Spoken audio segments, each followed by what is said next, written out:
जय श्री राधे मित्रों, आइए आपको गोवर्धन धाम की परिक्रमा कराते हैं। तो अभी हम उतर चुके हैं मथुरा रेलवे स्टेशन पर और यह है मथुरा का रेलवे स्टेशन, भगवान श्री कृष्ण की अद्भुत नगरी, भूतपूर्व कंस की नगरी, वर्तमान में भगवान श्री बांके बिहारी की नगरी मथुरा, द्वारकाधीश जी की नगरी का यह रेलवे स्टेशन जो मथुरा रेलवे स्टेशन के नाम से जाना जाता है। जब भी आप कभी वृंदावन आए, गोवर्धन धाम आए, ब्रज में आए तो इसी रेलवे स्टेशन पर उतरना पड़ता है।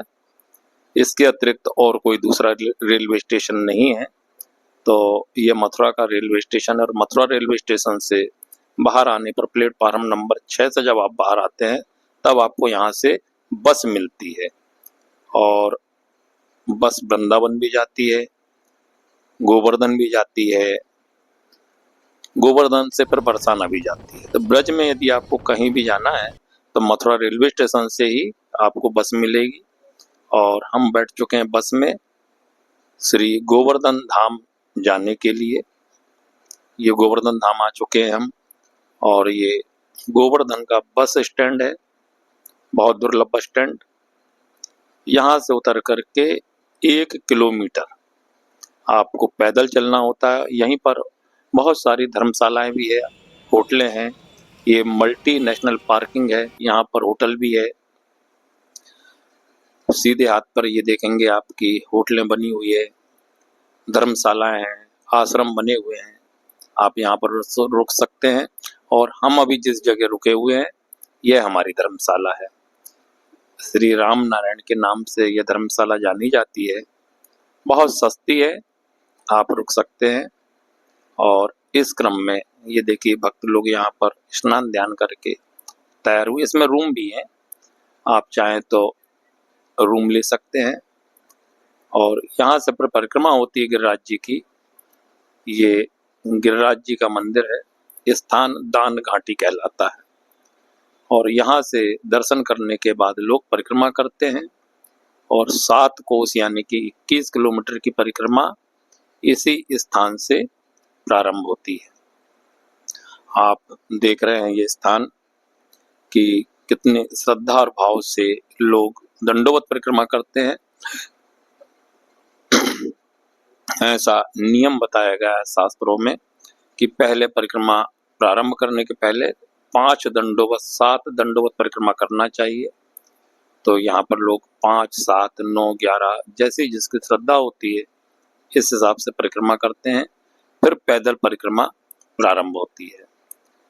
यहाँ से ये ऑटो जो खड़े हुए हैं, लोग जो पैदल परिक्रमा नहीं कर पाते वह ऑटो से भी परिक्रमा करते हैं।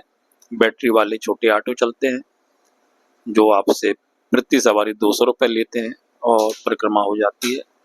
इसी क्रम में ये दान घाटी इसलिए कही जाती है कि यहाँ पर बहुत सारे दान लेने वाले बैठे हैं। प्राचीन समय से एक परंपरा चली आ रही है कि मनुष्य को यहाँ पर, श्रद्धालुओं को यहाँ पर इन्हें दान करते हुए आगे बढ़ना चाहिए। तो लोग दान करते हैं, फिर इस क्रम में आगे बढ़ते हैं।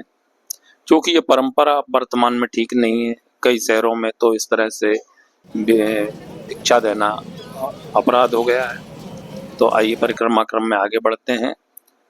और ये 2 भाई देखिए परिक्रमा कर रहे हैं। सीधे हाथ पर भी कुछ लोग बैठे हुए हैं दान लेने के लिए और परिक्रमा करने वाले लोग इनको दान दे करके आगे बढ़ते हैं। ये हम आपको ले चलते हैं गिरिराज जी की। अब तलहटी में 2 परिक्रमा मार्ग है। कुछ लोग सड़क यानी कि रोड पर परिक्रमा करते हैं, कुछ लोग इस तलहटी से परिक्रमा करते हैं। तो हम आपको इस तलहटी से परिक्रमा करा रहे हैं। बहुत दुर्लभ स्थान है, एकांतिक स्थान है। यहाँ से बहुत कम लोग परिक्रमा करते हैं क्योंकि यह दुर्गम मार्ग है। रास्ते में कांटे पत्थर होते हैं, बंदर भी कई बार हमला कर देते हैं, तो मोबाइल भी छीन लेते हैं, चश्मा भी छीन लेते हैं। लेकिन वृंदावन में ये बहुत अधिक होता है कि बंदर चश्मा छीनते हैं। गोवर्धन में थोड़ा सा कम होता है, लेकिन पर्स वगैरह छीन लेते हैं। जब भी आप आए तो अपने पर्स को इन बंदरों से संभाल के रखिए। हो सके तो हाथ में एक छोटी डंडी लेकर चलिए ताकि इन्हें भय रहता है, नहीं तो ये कभी कभी हमला भी कर देते हैं। आप सावधान रहिए। और अब हम आपको ले चलते हैं परिक्रमा मार्ग। इस परिक्रमा मार्ग की लंबाई कुल 21 किलोमीटर है। 7 कोस की परिक्रमा कही जाती है। 7 कोस में 21 किलोमीटर होते हैं। यह बहुत दुर्लभ स्थान है। भगवान का निज धाम श्री गोवर्धन धाम। अच्छा देखिए, वृंदावन प्रेम की नगरी है, वहां पर भक्ति की नगरी है वृंदावन। और लेकिन गोवर्धन धाम जो है वो तपस्वियों की नगरी है, तपस्या की नगरी है। यहाँ तप किया जाता है। तो पैदल चलना 21 किलोमीटर एक तरह से तप ही हुआ। तो अंदर आप देखेंगे कि, लेकिन अभी हम अंदर जा नहीं रहे हैं, महात्मा रहते हैं अंदर, तपस्या करते रहते हैं गिरिराज जी के तलहटी में। और श्रद्धालु यहाँ से परिक्रमा करते हुए आगे बढ़ रहे हैं। जब भी आप कभी आए तो गोवर्धन जी की परिक्रमा अवश्य कीजिए। परिक्रमा करने के कुछ नियम हम आपको बताते हैं। हो सके तो नंगे पैर परिक्रमा कीजिए, पैर में जूते चप्पल मत पहनिएगा। चमड़े की कोई वस्तु, पर्स, बेल्ट मत पहन के परिक्रमा कीजिएगा। यहाँ पर प्रत्यक्ष रूप से श्री गोवर्धन नाथ जी विराजमान है। सीधे हाथ पर आप देख रहे हैं, यही गोवर्धन जी हैं। 21 किलोमीटर में फैले हुए हैं। भगवान श्री कृष्ण ने द्वापर युग में 5 वर्ष की अवस्था में इन्हीं गोवर्धन नाथ जी को उठाया था। 7 दिन तक अपनी कनिष्का उंगली पर धारण करके रखा। कि ऐसा कहा जाता है कि इनकी ऊंचाई इतनी अधिक थी कि यमुना मैया यहाँ से लगभग 18 किलोमीटर है। तो गोवर्धन जी की परछाई जो है वो उस कालखंड में, यानी कि 5240 वर्ष पूर्व, परछाई इस गोवर्धन नाथ जी की पर्वत की परछाई यमुना जी में दिखती थी। लेकिन अब ऐसा नहीं है। ऐसा भी कहा जाता है, एक मान्यता है कि गोवर्धन नाथ जी को श्राप है और प्रतिदिन ये एक तिल के बराबर छोटे होते जा रहे हैं। तिल आप समझते हैं, तिल्ली के जो लड्डू बनते हैं तिल के, वही उस तिल के बराबर गोवर्धन नाथ जी प्रतिदिन उस मान से छोटे होते जा रहे हैं। ये भक्त हैं, दंडवत परिक्रमा कर रहे हैं। ऐसी परिक्रमा भी लोग करते हैं, पैदल भी करते हैं। और ये जो परिक्रमा कर रहे हैं यह दंडोवत परिक्रमा कहलाती है। अच्छा, ये एक दंडोवत परिक्रमा है, यानी एक स्थान पर एक बार दंडोवत प्रणाम करना भगवान को, फिर उठ करके आगे बढ़ना, फिर दंडोवत प्रणाम करना, फिर उठ करके आगे बढ़ना। इस क्रम से यह परिक्रमा की जाती है। काफी कठिन परिक्रमा होती है, आप देख रहे हैं। और इस परिक्रमा को करने में लगभग 8 दिन लग जाता है। 8 दिन में ये परिक्रमा पूर्ण होती है। एक दंडोवत परिक्रमा इसको कहते हैं।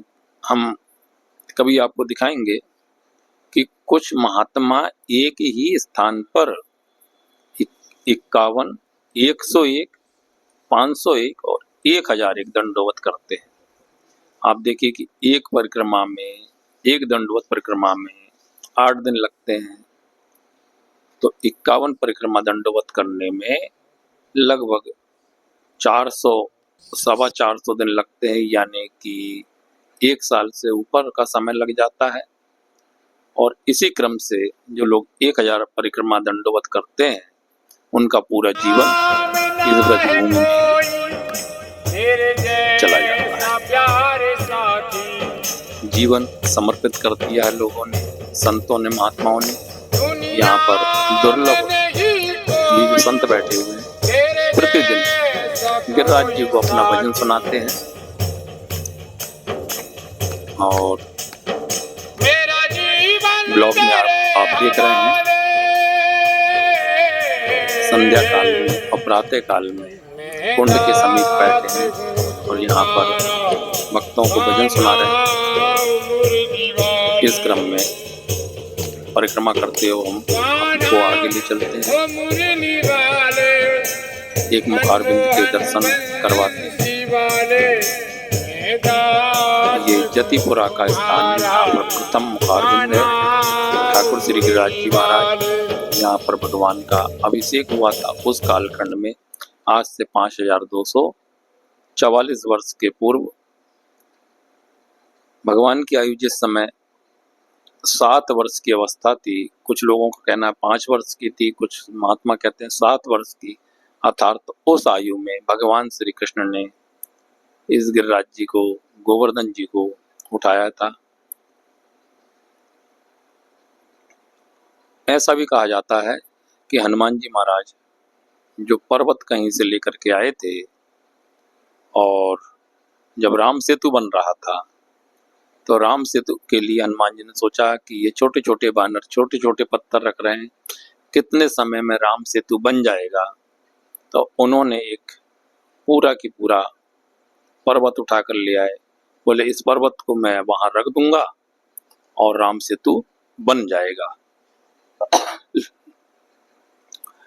शायद द्रोणाचल पर्वत नाम था, और यह वही द्रोणाचल पर्वत है। पर्वत ने कहा भी था कि देखो आप मुझे ले तो चल रहे हो, लेकिन अगर वहां पर नहीं रख पाए तो फिर मेरा क्या होगा। और वही हुआ कि जब हनुमान जी वहां पर पहुंचने वाले थे, तभी संकेत मिल गया कि राम सेतु बन गया। वापिस हनुमान जी महाराज ने इसे यहाँ पर रखा ला करके। द्रोणाचल पर्वत हनुमान जी पर बहुत क्रोधित हुए, तो भगवान श्री राम ने द्रोणाचल पर्वत से कहा, द्वापर में मेरा जन्म होगा, प्रकट होऊंगा मैं, और तब वहां पर जो लीलाएं होंगी तुम्हें मैं अपना स्वरूप प्रदान करूंगा। एक युग द्रोणाचल ने यहाँ पर तपस्या की है, वो भगवान श्री कृष्ण का प्राकट हुआ है। भगवान श्री कृष्ण ने इन्हीं गिरिराज जी को अपनी कनिष्ठा उंगली पर 7 दिन तक धारण किया, यहाँ पर गौएं चराई, यहाँ पर लीलाएं की, और इस तरह इस द्रोणाचल पर्वत का मान बढ़ाया।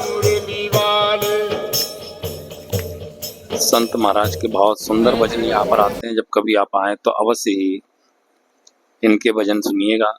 इस क्रम में अब हम आपको आगे चलते हैं परिक्रमा के लिए, और कुछ लोग यहाँ पर ऑटो से भी परिक्रमा कर रहे हैं, और यह है एक स्थान, दुर्लभ स्थान परिक्रमा मार्ग में। ऐसा कहा जाता है कि इस स्थान पर बैठना चाहिए। यहाँ पर हनुमान जी का मंदिर है। पर्वत को विश्राम कराकर हनुमान जी महाराज यहाँ पर थोड़ी देर विश्राम किया था। तब से यह परंपरा है कि जो लोग परिक्रमा करते हैं वो यहाँ पर 2, 4, 5 मिनट के लिए अवश्य बैठते हैं, फिर आगे की परिक्रमा प्रारंभ करते हैं। यहाँ 2 परिक्रमाएं होती हैं। पहली परिक्रमा होती है 12 किलोमीटर की, जिसे बड़ी परिक्रमा कहा जाता है, गोवर्धन नाथ जी की परिक्रमा कहा जाता है। और दूसरी परिक्रमा होती है 9 किलोमीटर की, जिसे छोटी परिक्रमा के नाम से जाना जाता है। तो अभी हम बड़ी परिक्रमा मार्ग में हैं। यहाँ पर कुछ देर विश्राम करके फिर आगे बढ़ेंगे, और परिक्रमा मार्ग का अब आगे बढ़ते हैं। ये बहुत दुर्लभ परिक्रमा मार्ग, और परिक्रमा मार्ग में इस तरह बढ़ते हुए अब हम आगे मानसी गंगा 21 किलोमीटर की परिक्रमा यहाँ पर पूर्ण होती है। इस मंदिर में लोग जल से अभिषेक करते हैं, दूध से अभिषेक करते हैं, प्रसाद चढ़ाते हैं भगवान को, दंडवत प्रणाम करते हैं, और इस तरह से 7 कोस यानी कि 21 किलोमीटर की परिक्रमा यहाँ पर पूर्ण होती है। इस स्थान को मानसी गंगा कहा जाता है। यह चौथा मुखारबिंद है, लेकिन अभी रात्रि के 12 बज रहे हैं और पट बंद हो चुके हैं, तो अंदर भगवान के दर्शन नहीं करा पाएंगे। वैसे भी अंदर वीडियो नहीं बनाने देते हैं, तो बाहर से हम आपको दर्शन कराते हैं चौथे मुखारबिंद के। यह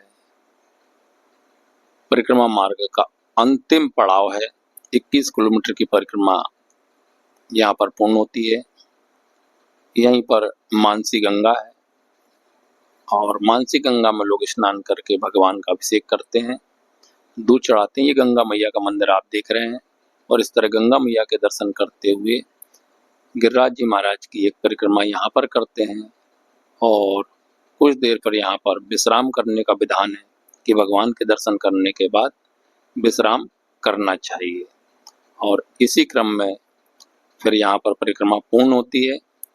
परिक्रमा पूर्ण होने के बाद आइए अब हम आपको ले चलते हैं निकास मार्ग पर, निर्गम मार्ग पर। बहुत सुंदर ये निकास मार्ग है, निकास द्वार है। यहाँ से लोग परिक्रमा के बाद बाहर शहर की ओर प्रस्थान करते हैं, अपने अपने गंतव्य की ओर प्रस्थान करते हैं, आश्रम और धर्मशाला की ओर प्रस्थान करते हैं। और ये बाहर का दृश्य है, एक बार बाहर से अंदर के दर्शन कराते हैं। देखिए श्री गिरिराज जी महाराज के। तो परिक्रमा का क्रम यहाँ पर पूर्ण हो जाता है और ये बाहर का स्थान है। लोग यहाँ से फिर ऑटो माध्यम से जो भी उनको सुलभ होता है अपने अपने गंतव्य को प्रस्थान करते हैं। तो प्रेम से बोलिए श्री गिरिराज जी महाराज की जय, गोवर्धन नाथ की जय, राधा रानी सरकार की जय, श्री गिरिराज जी महाराज की जय। और इस महामंत्र के साथ परिक्रमा को पूर्ण करते हैं। हरे कृष्ण कृष्ण कृष्ण हरे हरे, हरे राम राम राम हरे हरे, हरे कृष्ण